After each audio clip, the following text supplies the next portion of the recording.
నమస్కారం సద్గురు. నా అడ్డంకి ఏంటంటే ఇతరుల అభిప్రాయాలు ఇంకా హేళనల గురించి భయం. మీ అభిప్రాయం గురించి కాదన్నమాట, ఇంకెవరి అభిప్రాయం గురించి. పైగా వాళ్ళ అభిప్రాయం ఏమిటో మీకు తెలీదు. ముందసలు మీ మీద అభిప్రాయాలు ఏర్పరచుకునేంత తీరిక వాళ్లకుందా? మీ గురించి అభిప్రాయాలు ఏర్పరచుకుంటూ సమయాన్ని వృధా చేసేంతగా వాళ్లకు మీపై ఆసక్తి ఉందంటారా? కానీ ఒకవేళ మీరు పూర్తిగా తప్పు దిశలో వెళ్తుంటే ఎవరన్నా ఒక మాట అనే అవకాశం ఉంది. కెనడాకు చెందిన ఓ వ్యక్తి కొద్దిగా తాగాడు. అది చలికాలం. ఆపై ఐస్ ఫిషింగ్ చేద్దామనుకున్నాడు. అందుకని వెళ్ళి ఐస్లో రంధ్రం చేయడం ప్రారంభించాడు. అప్పుడు గంభీరమైన గొంతులో, "ఈ ఐస్ కింద చేపలుండవు" అని వినిపించింది. అతను ఆశ్చర్యపోయాడు. దేవుడు మాట్లాడుతున్నాడనుకున్నాడు. కాని ఎంతసేపటికి ఎవరూ కనిపించకపోవడంతో బహుశా మందు వల్లేమో అనుకున్నాడు. సరే, రంధ్రం చేయడం కొనసాగించాడు. మళ్లీ గంభీరమైన గొంతులో, "ఈ ఐస్ కింద చేపలుండవు" అని వినిపించింది. దాంతో మోకరిల్లి, "మీరు దేవుడా?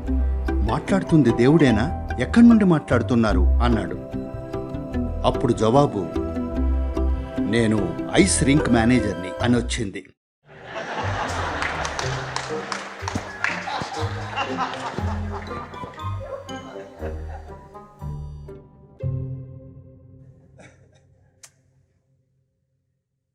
If you do certain things, you will be ridiculed.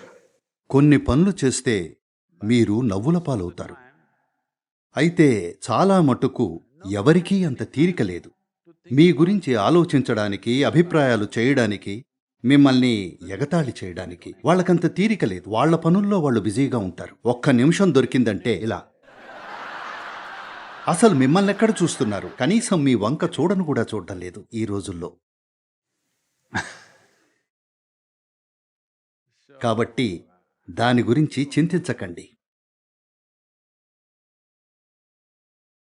మీరు కొంచెం అవివేకంగా కనబడి ఒకవేళ నవ్వితే మీరు కనీసం మరొకరి సంతోషానికి కారణం అవ్వడం అనేది మంచి విషయమే కదా.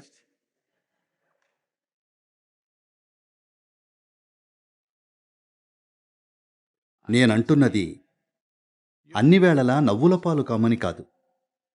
కానీ ఎప్పుడూ ఒకసారి మూర్ఖపు పనులు చేయటం మానవ సహజమే.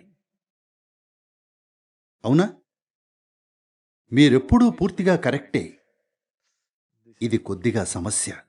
దానర్థం మీరు కరెక్ట్ అని కాదు. దానర్థం మీకు కొద్దిగా మతి తప్పిందని.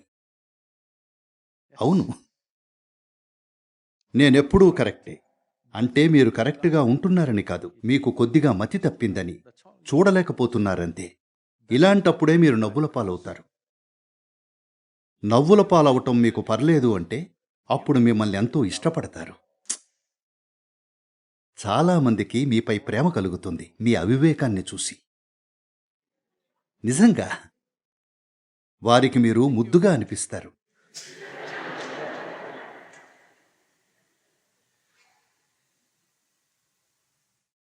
కాబట్టి ఇతరులు ఏమనుకుంటున్నారనే దాని గురించి చింతించకండి. వాళ్ళేమనుకుంటారో అది వాళ్ల సమస్య. అవునా? వాళ్ల మనసులో జరిగేది వాళ్ల సమస్య. అవునా కాదా? వచ్చి మీతో "నువ్వు వెర్రివాళ్లా ఉన్నావు" అనడం లేదు కదా. ఒకవేళ అంటే మీకు సాయం చేస్తున్నట్లే.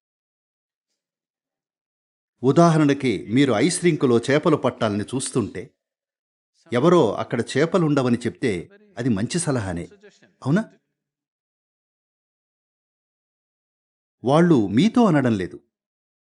వాళ్ల మైండ్లో ఏం జరుగుతుందో మీకు తెలీదు. మరి ఎందుకు వాళ్ల ఆలోచనలు తెలుసుకోవాలనుకుంటున్నారు? మీరు చూడాల్సింది మీ మైండ్ ఎలా ఉంది అన్నదే.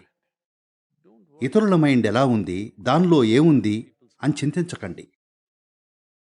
అది లాభదాయకం కాదు. నన్ను నమ్మండి.